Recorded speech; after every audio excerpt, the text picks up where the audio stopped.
I've given a lot of hatred towards those who support Trump, voted for Trump, and I even given a lot of hatred to those with quote-unquote buyer's remorse.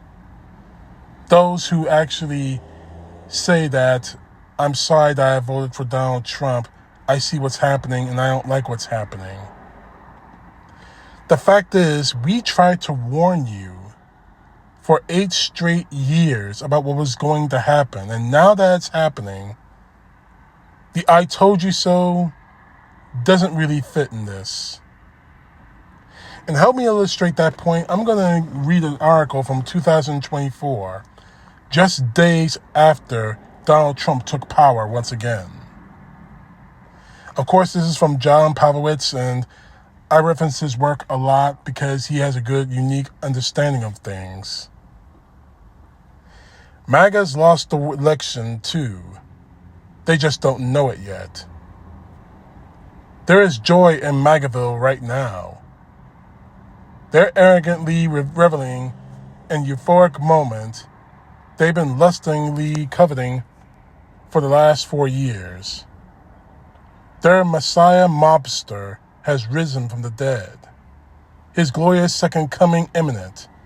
His anti-woke America kingdom come.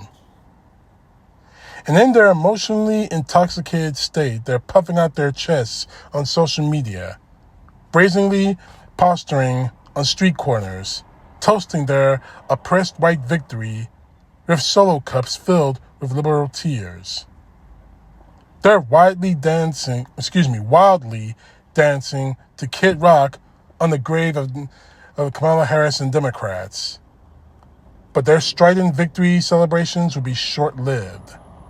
Soon, and very soon, they're going to feel the crushing weight of an objective reality come smashing upon their red hats, as the truth cannot be covered up by Fox News fictions or GOP spin doctors becomes terrifyingly clear. They have lost too. As they finally take the 30 seconds they should have taken months ago to do a Google search and see exactly what a tariff is and how it will impact their manufacturing jobs, their take-home pay, and their cost of living in this country, they'll have the sudden gut punch of buyer's remorse. Watching brown-skinned farm laborers, violently rounded up and driven out of the country, they'll be met with the brutal economic cause and effect on grocery prices and inflation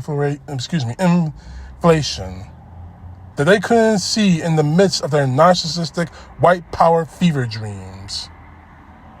When their nieces and wives are bleeding out in hospital emergency rooms because of their doctors having their trained hands tied behind their state legislator, they'll reckon with the reality that health emergencies and anti-women legislation are nonpartisan in the threat they pose. And as they feel the rush of helplessness, besides helpless bedside panic, their spray-tanned savior will be nowhere to be found. As Project 2025 quickly transformed a laughable leftist myth into the sobering true horror story of a life without access to education, no public health protections for their families, and economic quicksand that they will be unable to extricate themselves from, they will ask why no one warned them. When Trump supporters come to grips with the fact that he does not give a damn about them, they might finally understand something their tribalism could never allow them to see. We liberals were fighting for them all along. We haven't been increasingly battling him for our families, but for theirs too. We've been trying to secure affordable health care for red voters as well as blue voters. Knowing illnesses and injury do not acknowledge party lines. We've been working for public school funding, and environmental protections and women's autonomy and fewer assault weapons, because these things improve the human experience of conservatives as well as progressives. This has been true for the past 8 years in matters of law and human rights and civil rights. We've been opposing him on behalf of them as much as ourselves. The election results, while a cheap and easy high to red voters in the moment, will prove to be a mirage that gives way to a grim reality that no rally speech can distract from. And maybe, just maybe, in the coming weeks and months where there is little or no Democratic president or Congress to lazily blame for the fact that they cannot pay for their mortgage, afford their medical bills, sustain their business, or provide for their children, they may actually be ready to stand alongside us and defeat the real enemy from within. Here's hoping, when that time comes, it won't be too late.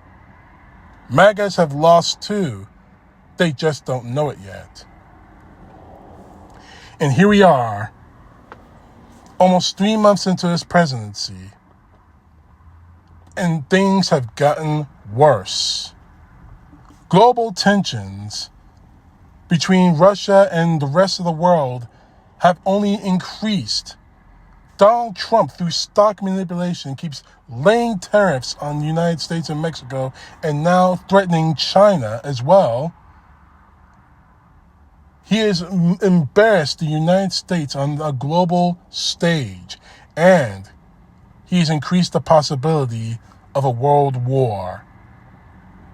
All of these things Donald Trump has done, and the MAGA now, a good portion of them, if not all of them, are gaining up with buyer's remorse.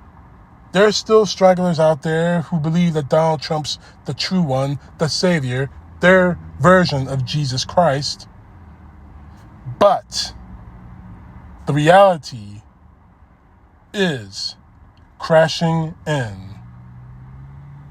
And I would say welcome to the fold, but I'm not. We warned you for 8 years, since the first administration, all the way to January 6, 2021, all the way to the present day, what kind of monster this man is. But what did you do instead? You called us traitors? You called us terrorists? You called us every name in the book. And now, months after this article, what I just read to you, was written by John PAVLOVITZ, you're finally seeing the light. It's just too bad you couldn't see the light on November of 2024, when you had a clear choice. Kamala Harris, who represents freedom, and Donald Trump, who represents corruption. CTP, know the truth. God bless. Peace to the left, justice to the right.